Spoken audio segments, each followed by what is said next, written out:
Joanne Merrick, welcome to the Apollo Papyrus Podcast. Thank you so much, Aaron. Great to be here. You founded The Leadership Recipe. What services does your company provide, and what types of clients does your company serve? Basically, we provide learning and development consulting work, whether that's leadership development, facilitating workshops or offsites for our clients, everything from one-on-one coaching. So very much in that management, leadership development space, Aaron. And clients across all industries. I've particularly got a lot of experience myself in the tech industry, in the US in particular, but I've worked at Deloitte Consulting. I've worked at Amazon in the devices function internally there. I've worked in healthcare with a company called Omnicell, and I've worked in marketing companies such as Sixth Sense more recently. So a wide variety of opportunities to serve our customers or our clients and across multiple industries. Feel free to tell our listeners about other aspects of your background. Sure. So I left school quite early, actually, and went into the legal industry. So I worked my way up to be a legal secretary for about 12 years, and then put myself through university. I got a psychology degree, which ended up being a behavioral science degree, majoring in psychology and management. So very much lending itself to leadership, learning, development, those sorts of areas. And it's interesting, when I first started looking into that, I didn't actually know that the role existed until I started studying psychology, and it just felt like a natural fit for me. So from there, I went into the pharmaceutical industry. I worked for Pfizer Pharmaceuticals in their event management area. Finally finished my degree and went to Deloitte Consulting and worked for them as an internal L&D consultant, and was fortunate enough to get opportunities to work all over the Asia Pacific and Africa region, which also included coming to the US every now and again. And from Deloitte, I went to Juniper Networks. Juniper relocated me from Melbourne, where I'm from in Australia, to Hong Kong. And I lived in Hong Kong for nearly 4 years. And then they relocated me here to the US to live in or about San Jose in California. And that was taking on a little bit more of a global leadership or learning and development role with them, working with a fabulous team. From there, I went to Amazon Devices. I was head originally of Lab 126, which is the company that built the Kindle, which a lot of people will be familiar with. And I went to them right at the time when they had just launched Alexa, so the original tower product of the Alexa. So that was a really exciting time to be part of the Amazon Devices organization. And I was there for about 3 years, and then decided to leave there and try something new as head of organizational development. So working a little bit more in the talent management, performance management, as well as learning and development space with a company called Omnicell Inc. in the healthcare industry. And then from Omnicell went into marketing, or B2B marketing software with a company called Sixth Sense. So had a lot going on in the last 25 years or so without giving too much away, age-wise. Your nonfiction book has a very sporty sounding name, but it's about business management, not about sports. It's titled Game On, Is Management Your Best Career Play? Without spoiling too much about your nonfiction book, what is it about? Sure. So with my, X number of years in management and leadership development, I felt that there was a gap. There's a lot of people talking about really wonderful strategies and approaches to being great managers and leaders, but I felt that there was a gap around how and when or where people were actually making cognizant decisions to actually become managers in the first place. I felt that a lot of people were taking promotion into management roles, arguably with their eyes wide shut and just hoping for the best, without realizing that individual contributor roles are usually very, very different roles from that of being a manager. So I decided to write a book that clearly articulated what the role of a manager was all about, with the idea that folks would want to read the book, or it would become a part of a organization's kind of talent management strategy as far as it relates to their early leadership development initiatives, and introduce folks to what the role of a manager was really about, and what the risks are in potentially taking on a role that they're not ready for. You know, it's interesting, Aaron, 60% of managers fail within the first 1 to 2 years of becoming managers. And that's frightening. And we also know from some Gallup research that these days about 27% of managers are themselves engaged in work, which means, you know, that there's a lot of managers, 70+% of managers out there that are actively disengaged in their roles. They're not enjoying the role of being a manager. So I decided to write a book to help them get on the front foot of what it's actually about. And the game on element to it was really what I found out was that typically folks get promoted to managers in their late 20s or early 30s. So when I wrote the book, which I started about 5 years ago and finally published in March of 2025, that most of my audience would have been raised around gaming or some kind of video game or whatever. So I decided to put a game on spin to the book. And I highlight actually in the final chapter of the book how similar playing a game is to managing and engaging in your career. So hopefully the book will be attractive to folks that really need it at a really important career juncture in their lives. And hopefully they'll enjoy the game on spin that I put to the book. What are some common misconceptions people have about becoming and being a manager? I write about this in one of my chapters in the book. I think one of the main misconceptions is that management is for everybody. And you know what? It's just not. Not everybody is should really be a manager. And that's why the book articulates that there's 22 different management skills that I've identified anyway that they need to be aware of, start practicing as an individual contributor, so that by the time they do become managers, if that's what they decide to do, they do feel a level of comfort with that role. So I think that's one of the main misconceptions, Aaron, that, you know, it's just not for everybody. And my book tries to ensure that they at least take a little bit of a peek behind the curtain as to what it really means to be a manager before diving in, arguably with their eyes wide shut. One of those critical skills you talk about is delegation. Why is delegation such an important skill for managers, and how can managers improve at it? Yeah, great question. So, you know, another misconception is of managers is that they don't have to do all the work. They just kind of hand out all the work to other people, and the work will get, and then monitor it, and they get it done. There is an element of that, but there's also a lot more that goes into delegation, such as knowing your team's strengths, knowing their areas for potential improvement, knowing what they're passionate about, what really motivates them. So it's all these elements that need to go into thinking about what tasks you're going to delegate to which individuals under what circumstances. So there's a lot more to it than, you know, potentially meets the eye. And then, of course, once you have delegated a skill, you need to monitor completion of that skill. And sometimes you'll delegate the skill to people that know exactly what they're doing, and you might not need to monitor their performance as much as others, but others you might need to hold their hand for a little while and, you know, make sure that they do feel confident and comfortable in the tasks that you have delegated to them. So there's very much, there's not a one size fits all to this, Aaron, I think. And, you know, different managers bring different personalities to the table, obviously. And everyone that's reporting to them has arguably a different personality, different motivations, different perspectives, different ways of going about doing things.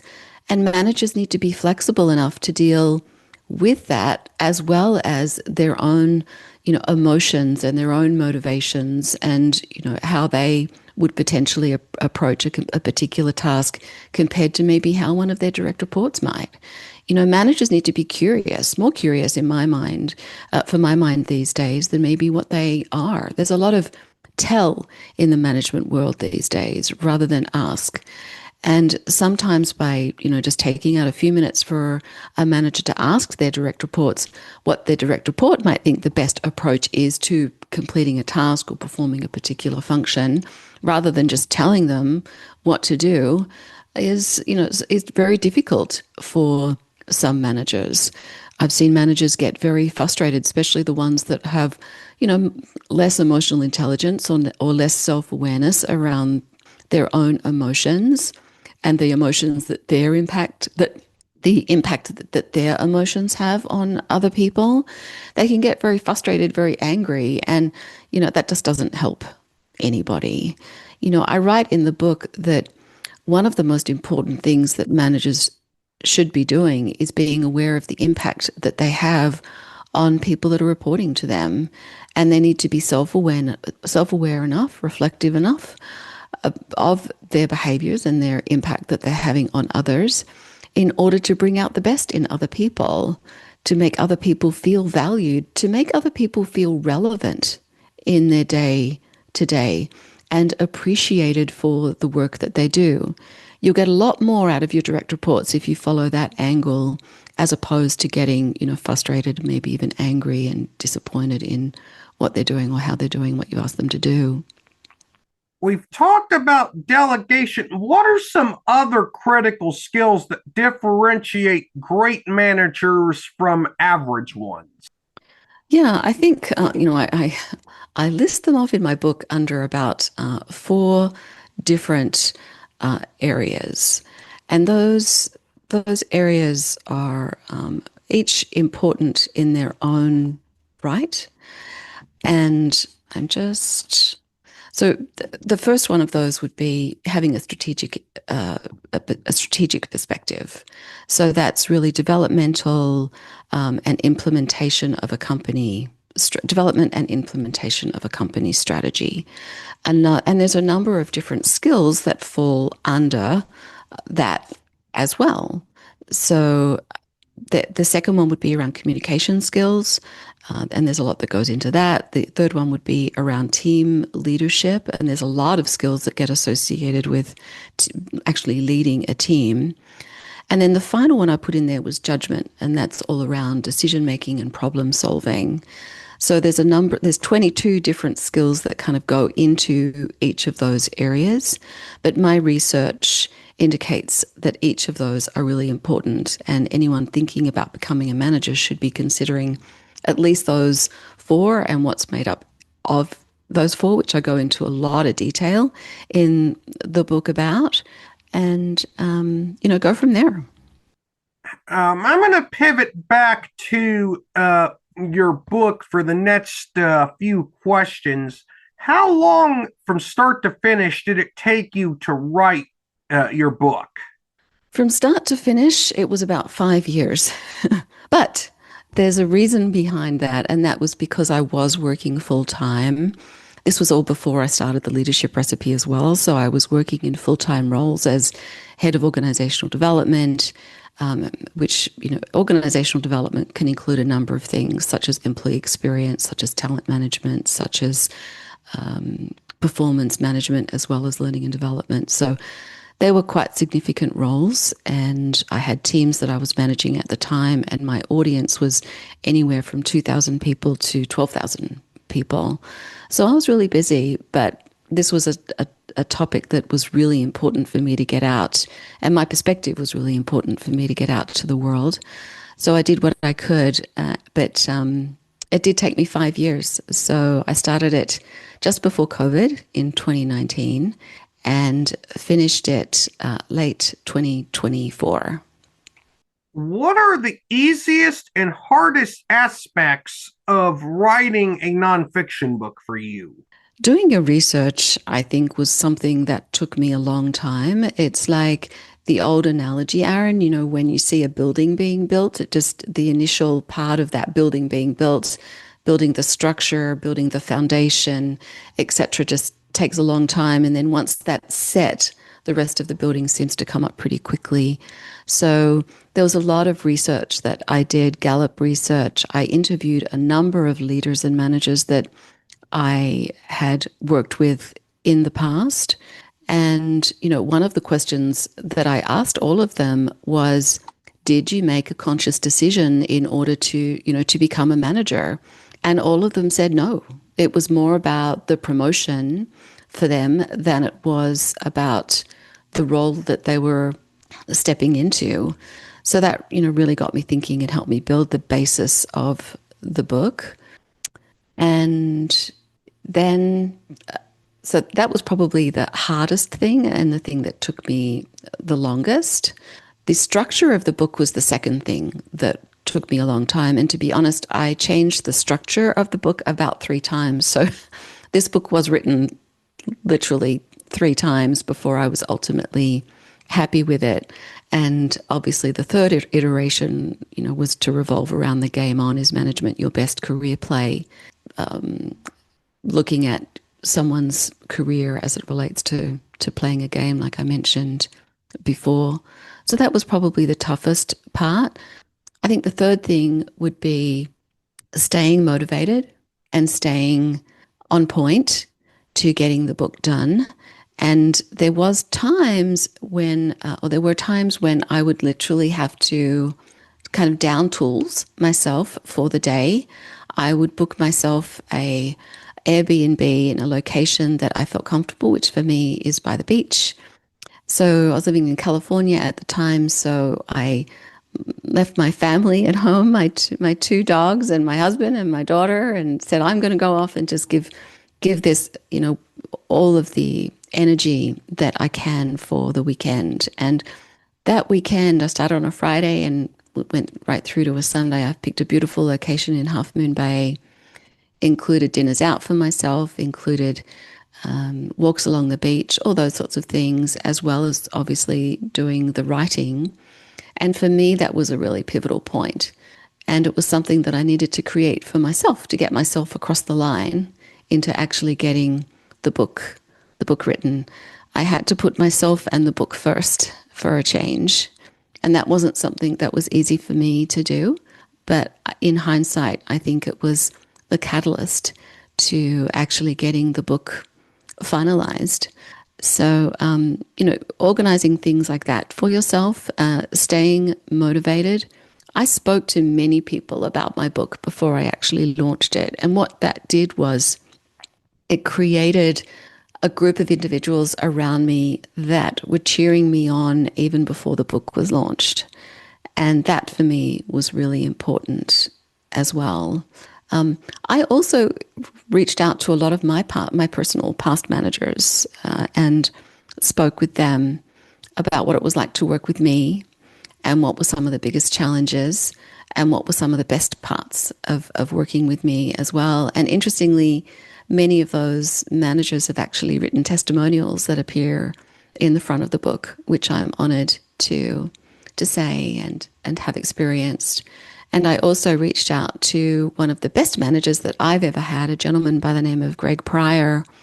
Greg wrote the foreword for the book, and he was actually the catalyst to bring me to the United States from Hong Kong. So a significant career move for me and something that was really important ultimately for me in my life, because I'm now settled here with my husband and daughter and, dogs and all that kind of thing. So there was, for me, I think it was a real personal journey, a real opportunity for personal reflection, as really also wanting to get a piece of work out there that I truly believed in, that I truly felt had the potential to change the world, at least one person at a time.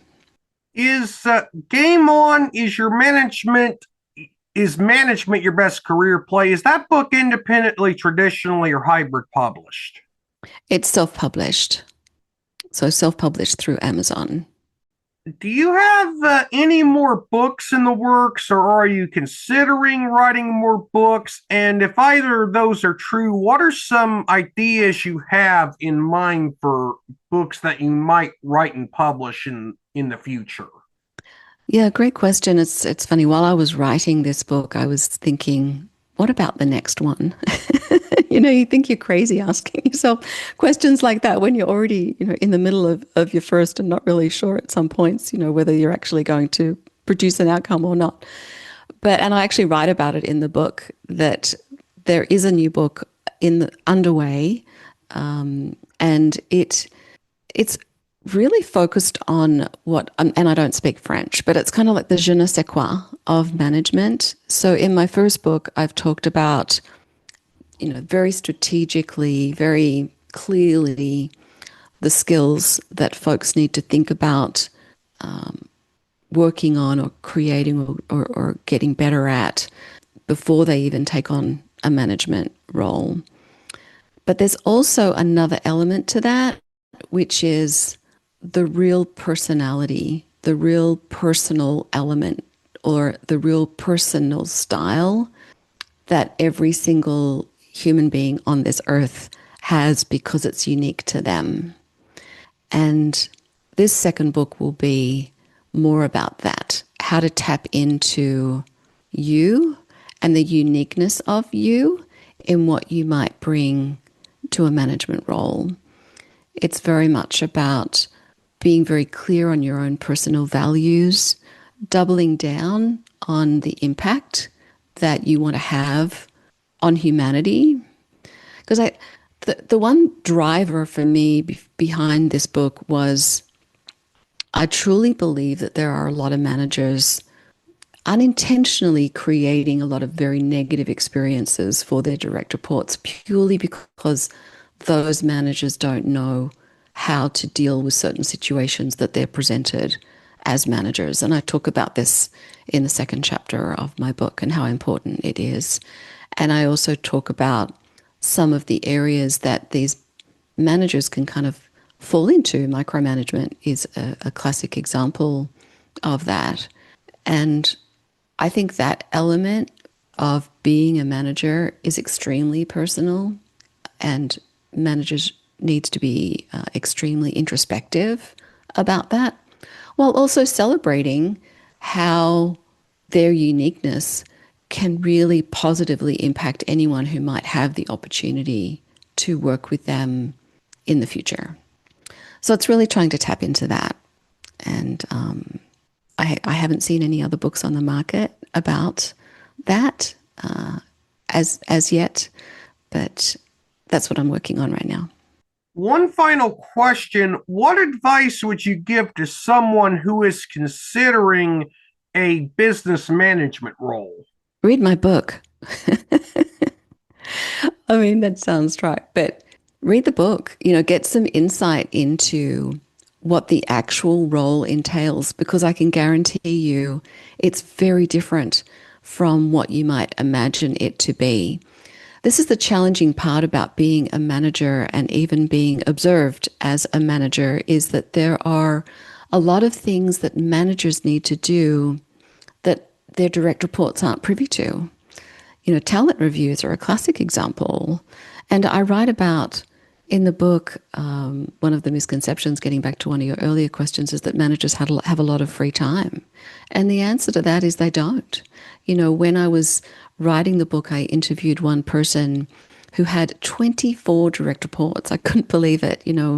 Really the best practices are around 6, 7, 8 direct reports. And this person had 24.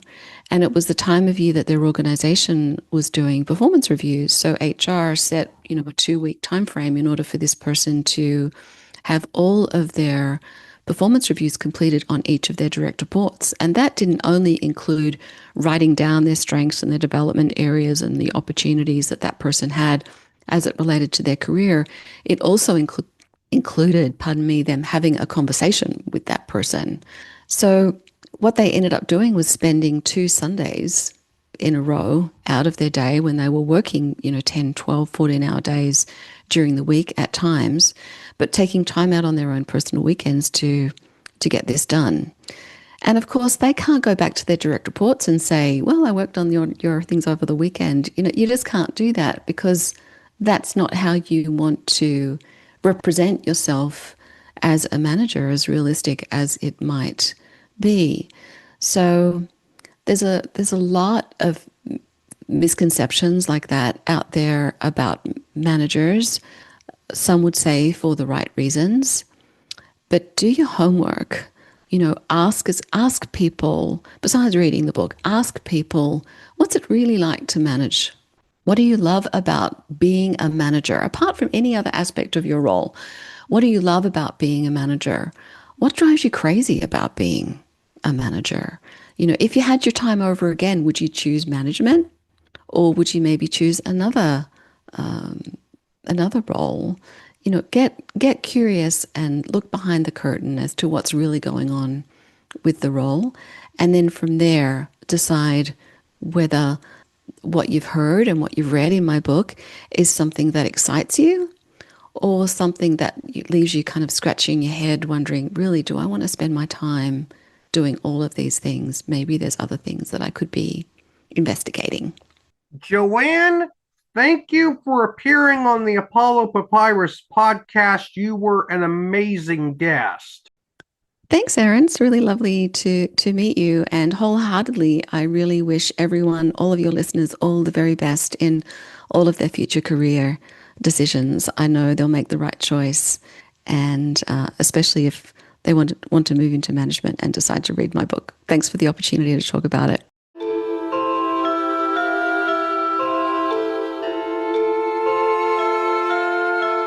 This podcast episode is intended for the private listening of our audience.